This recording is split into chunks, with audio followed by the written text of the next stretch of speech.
In July 2010, the United Nations General Assembly recognized the human right to water and acknowledged that clean drinking water is essential to the realization of all human rights.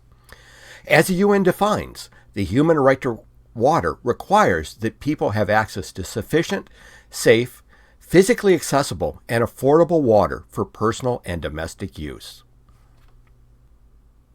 According to an analysis by Statista, diseases associated with unsafe water is a bigger cause of human death annually than disasters and conflicts combined. Regions with severe limitations to clean drinking water are found in developing nations and rural areas throughout Africa, Asia, and South America.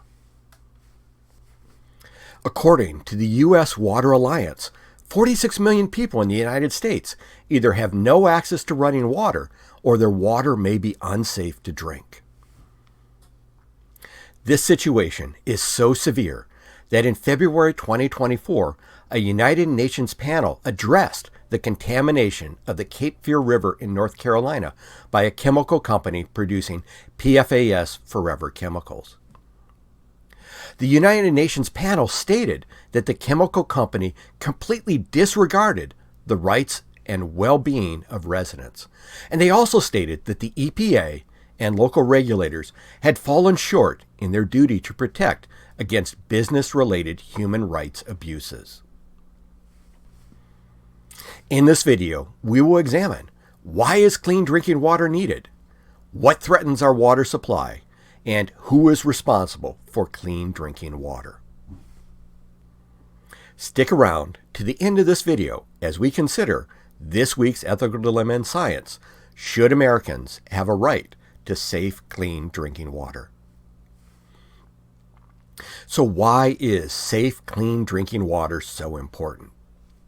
The adult human body is up to 60% water. The water in the body is more than just the fluids making up blood and saliva. Water is necessary inside and outside of our body's cells in order to function properly and for us to remain healthy.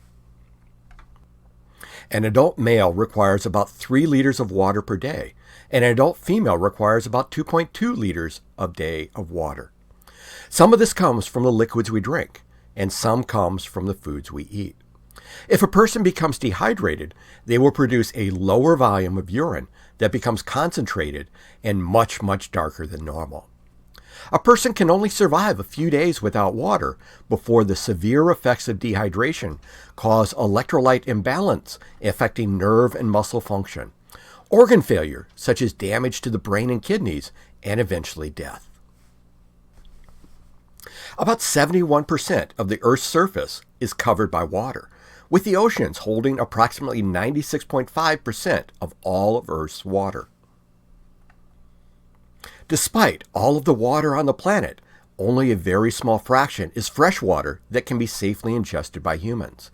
Even then, only a small portion of fresh water is available for human consumption, as most is trapped in glaciers and ice caps and deep underground.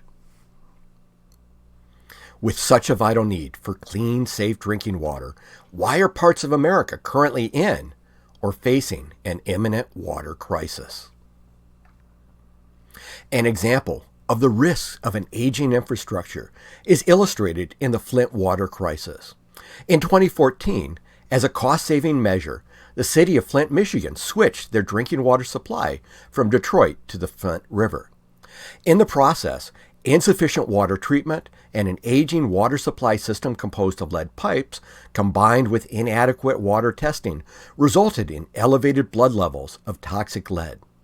Lead exposure can impair brain development, leading to reduction in IQ, stunt growth, and contribute to cardiovascular disease, kidney disease, and reduced fertility. In 2022, floodwaters damaged Jackson, Mississippi's primary water treatment plant, resulting in system failure and leaving residents without access to clean drinking water.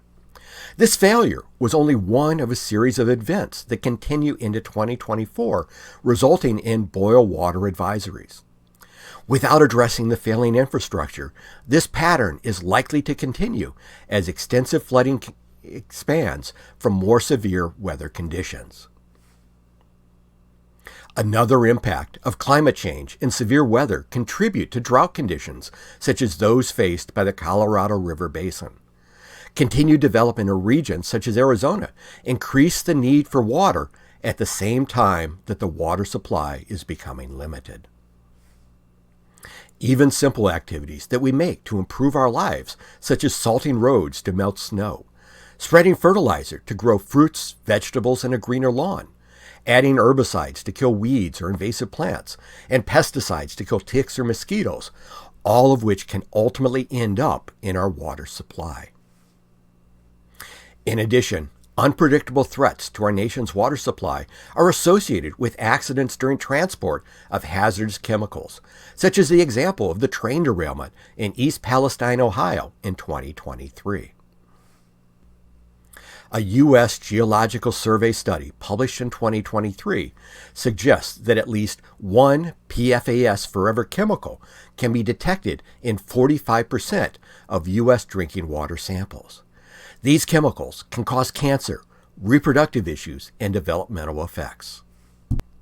According to the Centers for Disease Control and Prevention, nearly every American has some level of PFAS forever chemicals in their blood.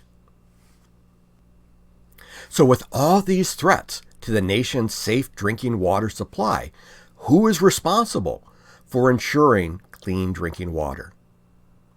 In 1974, Congress passed the original Safe Drinking Water Act, empowering the Environmental Protection Agency to establish and enforce drinking water standards. This oversight includes limiting levels of 90 contaminants. The EPA works with states, local authorities, and water suppliers to enforce the drinking water standards. In some cases, states or local authorities have implemented even more stringent standards of drinking water quality.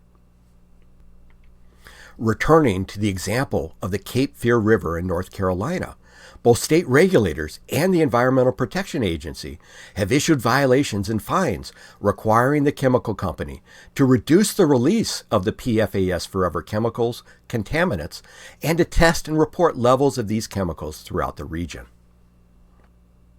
In response, the chemical company filed suit against the EPA, challenging the acceptable limits of the PFAS forever chemicals in the drinking water. The EPA reduced the limits from 140 parts per trillion down to 10 parts per trillion, in essence, reducing the amount of these chemicals that's acceptable within a drinking water supply. In addition, the chemical company is also looking at expanding the facilities to increase the production of these chemicals that the company says are needed for green hydrogen, electric vehicles, and semiconductor manufacturing. To consider who is ultimately responsible for clean drinking water, we can look at the example of the EPA's actions to reduce air pollution. The 2023 finalization of the Environmental Protection Agency's Good Neighbor Rule provides an example of attempts to ensure a healthy environment.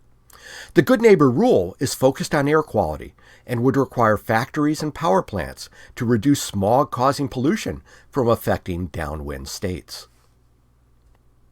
In hearings held in February 2024, the Supreme Court heard challenges against the Good Neighbor Rule.